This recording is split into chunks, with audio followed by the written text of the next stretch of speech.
성도 여러분, 안녕하세요. 말씀 묵상 리바이블입니다. 하나님의 말씀을 붙들며 오늘 하루도 승리하시는 성도님들 다 되시기를 주님의 이름으로 축복합니다. 오늘 하나님께서 우리에게 주시는 말씀은 창세기 16장 13절에서 14절까지의 말씀입니다. 우리 함께 읽겠습니다. 하갈이 자기에게 이르신 여호와의 이름을 나를 살피시는 하나님이라 하였으니 이는 내가 어떻게 여기서 나를 살피시는 하나님을 배웠는고 함이라. 이러므로 그 샘을 부엘라헤 로이라 불렀으며 그것은 가데스와 베렛 사이에 있더라. 아멘. 오늘 우리는 인생의 벼랑 끝에 선 한 여인을 만나게 되는데요. 바로 하갈입니다. 본문 속 하갈은 지금 임신한 무거운 몸을 이끌고 거친 광야 한복판에 서 있는데요. 여러분 한번 상상해 보세요. 고대 근동의 광야는 낮에는 타 죽을 듯한 더위가, 밤에는 얼어 죽을 듯한 추위가 있는 곳입니다. 또한 맹수의 위협이 도사리는 죽음의 땅인데요. 그런데 임신한 여인이 왜 이 위험천만한 곳으로 뛰어들었을까요? 이유는 단 하나입니다. 주인 사레의 학대가 죽음보다 더 고통스러웠기 때문입니다. 차라리 광야에서 짐승에게 찢겨 죽을지언정 저 집에서는 단 하루도 못 살겠다라는 것이 바로 하갈의 심정이었습니다. 그래서 하갈의 가출은 단순한 반항이 아니라 살기 위한 몸부림이자 억울함의 절규였던 것인데요. 하갈의 인생을 한번 보세요. 그녀는 스스로 원해서 이 갈등의 중심에 섰던 것이 절대 아닙니다. 주인의 명령에 따라서 어쩔 수 없이 대리모가 되었고 아이를 가졌을 뿐입니다. 중요한 점은 그렇게 아이를 잉태하게 된 것인데요. 오늘 성경에서 우리가 주목해 보고 싶은 부분은 임신한 하갈이 주인을 멸시했다라는 표현입니다. 우리는 여기서 한 가지 깊은 질문을 던져야 하는데요. 하나님은 질서의 하나님이십니다. 만약 정말로 하갈이 악한 마음을 품고 주인을 조롱했다면 하나님께서 그녀를 찾아와 주셔서 위로하시고 축복의 약속의 말씀을 주시는 것은 앞뒤가 맞지 않습니다. 그렇다면 성경이 말하는 멸시는 도대체 무엇일까요? 여기에서 멸시하다로 쓰인 히브리어 칼날이라고 하는 단어는요, 원래 가벼이 여기다, 쉬워지다 라는 뜻입니다. 그래서 이것을 당시 상황으로 적용해 보면 이런 의미가 되는데요. 종인 하갈에게 사레는 사실 범접할 수 없는 하늘과 같은 존재였습니다. 하갈은 애굽 출신의 여종이었고 가진 것도 없고 신분도 낮고 피부색도 다른 이방 여인이었죠.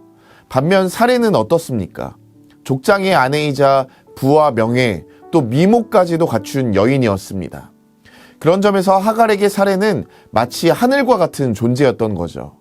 그런데 그런 사레에게 딱 한 가지 없던 것이 있었는데요. 그것이 바로 아이입니다. 하갈이 아이를 잉태하고 보니까 그동안 완벽해 보였던 사레에게도 부족한 부분이 있다는 것을 깨닫게 된 것입니다.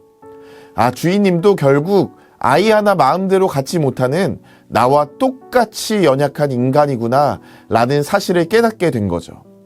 그래서 사레를 가엾게 여겼던 것입니다. 그런데 종인 하갈이 임신을 하더니 주인인 자신을 가엾게 여기기 시작합니다. 이것이 사레에게는 어떻게 느껴졌겠습니까?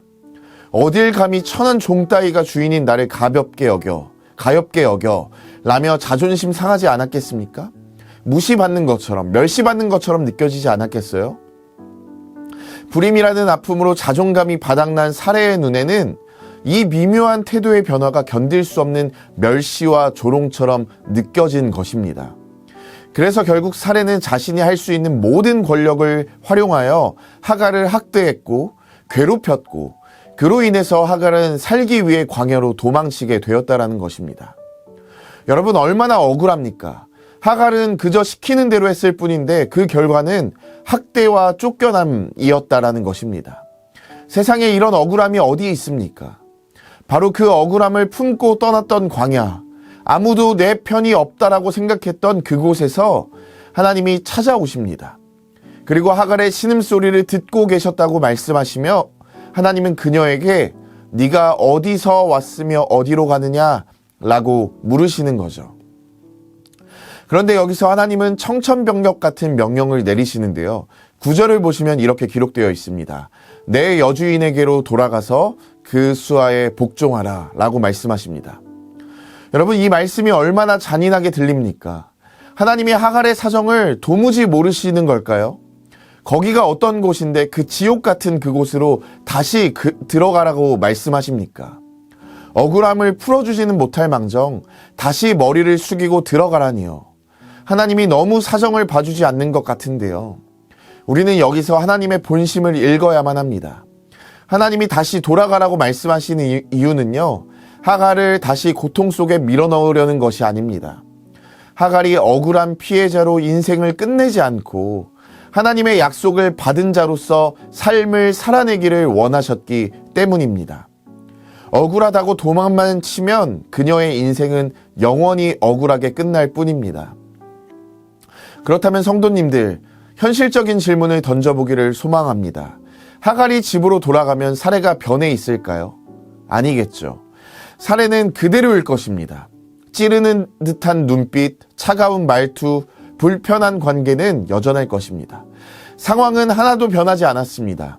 그런데 어떻게 다시 돌아가서 견딜 수 있겠습니까? 어떻게 그 숨막히는 현실을 살아낼 수 있겠습니까? 여기서 오늘 말씀의 가장 중요한 핵심이 나오는데요. 하갈이 돌아갈 수 있었던 힘, 그리고 버텨낼 수 있었던 힘은 오직 말씀이 임하는 것에 있습니다. 하갈은 광야에서 부엘라헤 로이, 즉 나를 살피시는 하나님을 만났습니다. 그리고 하갈을 향해 말씀해 주신 약속이 있었기에 그녀가 다시 돌아갈 수 있었다라는 것입니다. 돌아가면 사례의 눈치를 봐야 하고 사례의 핍박이 있을 것을 알았지만 하나님의 살아있는 생생한 약속의 말씀이 그녀에게 주어졌기 때문에 그것으로 그녀가 마주한 상황을 극복할 수 있었다는 것입니다. 우리도 마찬가지입니다. 우리의 모든 삶의 현장으로 다시 돌아가려면 우리에게 무엇이 필요합니까? 약속의 말씀이 있어야만 하는 것입니다. 사례와 같은 자들이 쏘아붙이는 비수 같은 말들이 내 가슴에 꽂히려 할 때 저 사람이 나를 무시해도 부엘라의 로이, 하나님은 나를 살피시는 분이시다. 상황은 나를 속여도 하나님은 나에게 약속하셨다 하는 살아있는 말씀이 내 안에서 계속해서 고동쳐야 우리는 억울한 피해자로 남지 않고 하나님의 말씀을 통해 새로운 삶을 살아낼 수 있는 것입니다. 사랑하는 엘사랑교회 성도님들, 말씀을 맺겠습니다. 혹시 지금 억울함 때문에 도망치고 싶으신 분이 계십니까? 가정에서, 직장에서, 혹은 교회에서 받은 상처로 광야에 홀로 서 계시는 것과 같은 분들이 계십니까? 주님은 오늘 우리에게 말씀하십니다. 돌아가라고. 하지만 맨몸으로 돌아가라고 하지 않으시고요. 나를 살피시는 하나님의 생생한 약속의 말씀을 붙잡고 돌아가라고 말씀하십니다. 우리의 현실이 여전히 가시밭길이라 할지라도 날마다 공급해 주시는 말씀의 능력을 의지하실 수 있는 우리 성도님들이 될 수 있기를 주님의 이름으로 축복합니다. 억울함이 파도처럼 밀려올 때마다 더 큰 말씀의 파도, 생생한 말씀의 파도로 덮어버리시기를 주님의 이름으로 부탁드립니다. 그리하여 억울한 피해자로 남은 시간들을 보내지 마시고요. 말씀의 능력으로 현실을 압도하고 이겨내며 우리에게 허락하신 하나님의 말씀을 붙잡고 오늘 하루를 살아내실 수 있는 우리 모든 엘사랑교회 성도님들이 다 되시기를 주님의 이름으로 축복합니다. 기도하겠습니다. 사랑하는 주님, 억울한 광야에 있던 하갈을 만나주신 것처럼 오늘 지친 우리를 찾아와 주시니 감사합니다. 우리를 피해자로 남겨두지 않으시고 다시 삶의 자리로 부르시는 주님의 깊은 뜻을 신뢰합니다. 여전히 상황은 변하지 않는 차가운 현실이지만 나를 살피시는 하나님과 매일 우리에게 주시는 말씀의 힘을 의지하여 넉넉히 그 억울함을 이기는 주의 자녀가 될 수 있도록 축복하여 주시옵소서. 예수님의 이름으로 기도합니다. 아멘. 우리 두 가지의 기도 제목을 주님 앞에 올려드리시면서 이 시간 함께 기도하며 나아가기를 소망합니다. 먼저는 억울한 현실 속에서도 나를 살피시는 하나님을 의지하여 도망치지 않고 말씀의 능력으로 삶의 자리를 지켜내게 하소서라고 기도하기를 소망하고요. 두 번째로는 우리 교회가 서로의 아픔을 돌보며 서로가 말씀으로 격려하고 권면하며 세상의 소리가 아닌 오직 말씀이 우리의 삶의 유일한 기준이 되어 우리에게 맡기신 삶을 살아내는 믿음의 공동체가 될 수 있도록 인도하여 달라고 이 두 가지의 기도 제목을 주님 앞에 올려드리시면서 우리 함께 기도하도록 하겠습니다. 기도하겠습니다.